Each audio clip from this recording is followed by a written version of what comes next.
Many games take quite some time to hook a player in, to a point where they decide to continue with the rest of the game. Usually, this happens close to the beginning of the game, but obviously, developers have to strike a very good balance here. You don't want to give out the best there is early in the game, so much so that everything else that follows is just a letdown. So, with that out of the way, when does Hollow Knight hook a player in? Let's get into it.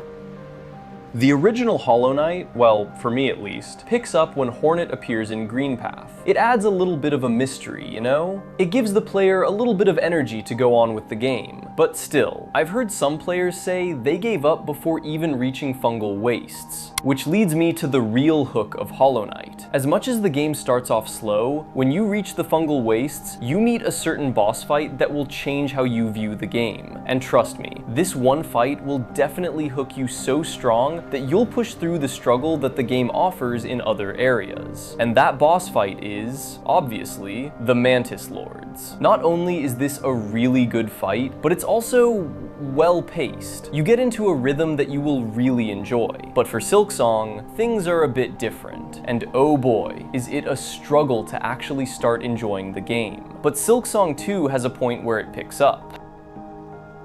Hornet really suffers in Farloom, and this, in return, means the player is also in for a bad beginning. Unlike the original Hollow Knight, it takes way too long to actually start enjoying the game to a point where you want to complete the whole thing. But let's say you push through. You reach Shellwood.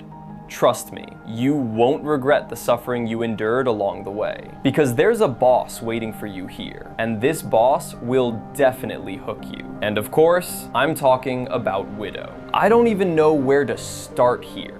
That's how good Widow is. And I'm not the only one who believes that this is the point where Silksong finally picks up. Things just keep getting good after this. And look, Widow is far into the game. But once you reach her, you won't forget it. Because all the bosses you've met before this point, they're a mixed bag. To be honest, some of them are straight up annoying. They hit you with endless gauntlets and whatnot. So you breathe a sigh of relief when you come up against Widow. Not only is it a good and fair fight, but she fights you alone. No goons, no help. And it's so fast-paced that you are always on edge. Just top-notch stuff. To me, this is the true first boss of Silksong, and I stand by that.